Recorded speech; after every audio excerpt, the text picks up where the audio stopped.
it's Rebecca with Bexx Fine Art and the i.d.e.a Museum. And on today's episode of Kids Crafts, we are going to be doing marbled paper. It's a lot of fun, a little bit messy, and best of all, if you don't already have everything in your house, it's super cheap to go get. So we're gonna look at the supplies and then we're gonna get marbling. All right, so here is everything that you need for your marbled paper, which I'm using watercolor paper, but you can use just regular paper. Ideally, it's better if it's a little bit thicker, but it's really not that big of a deal. Foaming shaving cream, an absolute must. A pan and foil to put your shaving cream. Watercolor or food coloring. I'm just using liquid watercolor because it's prettier than food coloring, but the food coloring will end up being really bright once you mix it in with the shaving cream. I just need that wow factor for the video. And then a ruler to scrape off the excess shaving cream. All right, so our first step is we're gonna grab our pan and we are gonna put our foil on top of it. This will make the cleanup very easy because, as you probably already realized, moms, if you cover the pan in foil, all you have to do is throw it away, versus if you put the shaving cream right on the pan, you're gonna have to clean it. And nobody wants more dishes, right? This is the brand of shaving cream I got. And it really doesn't matter as long as it's foaming. Just make sure that you shake it really well. And then you'll spray it all over your foil.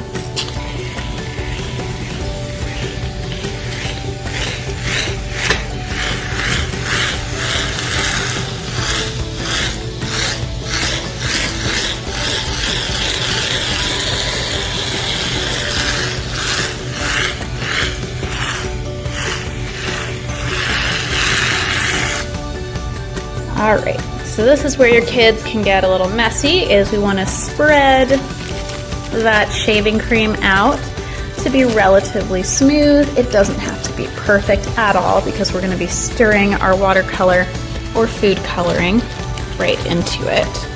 But just spread it out so it'll make it easier to print on the paper.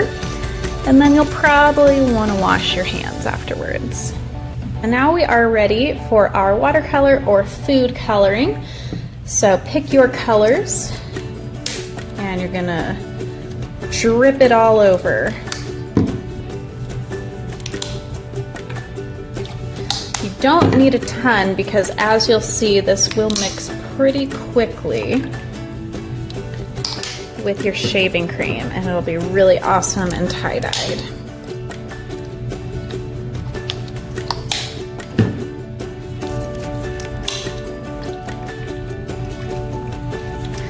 Now, the only thing I forgot in the supply list is you'll need something to stir with. This can be anything. I'm just going to use a fork, but you could use popsicle sticks. You can even use your finger, but the watercolor, as you can see, it will stain your skin. It'll come off in a day or so, but you're gonna have really colorful hands if you stir with your finger. So this is your opportunity to really be creative, mix your colors as much as you want. I find that it's prettiest just to barely mix it to where you get those swirls, but it's not gross because the more you mix it, the more the color is going to blend together and then you're going to end up with some browns and yuckiness. All right, so I'll just set my fork right there. Next, we're going to take our paper and we are going to gently press it on top of the shaving cream. So you really want to make sure that you do actually press down to ensure that the watercolor is actually sticking to the paper. I like to rub the paper a little bit so I get as much of the pigment on there as possible. And then this is the most awesome part. Yum. So like I said before, you need something to scrape with. So we are going to take our ruler or whatever you've chosen and you're going to drag it over your paper.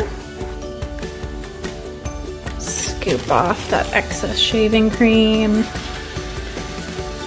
And look at that, you've got gorgeous marbled paper. And you can even take a paper towel and wipe it down even further. But just so you realize, that's not the shaving cream. It is totally flat. So you can use this paper for crafts, for a card, you can draw directly on it, and that's all there is to it. It's super easy, it's very addicting. I've made so many of these sheets, so I'll just make a few more to show you guys and then have fun with it.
Alright, so I just wanted to show you guys some of the papers that I made.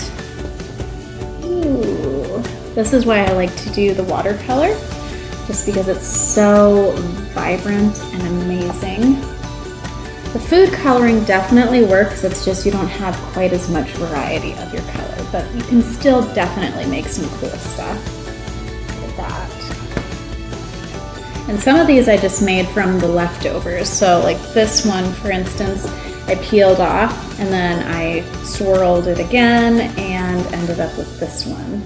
So have a lot of fun with it. I hope you guys enjoyed this video. Remember to comment with any other kids' crafts that you'd like to see, or even adult crafts. I don't mind, I can try it out. And always subscribe and like this video and check out my other art on Instagram and TikTok at Bexx Fine Art.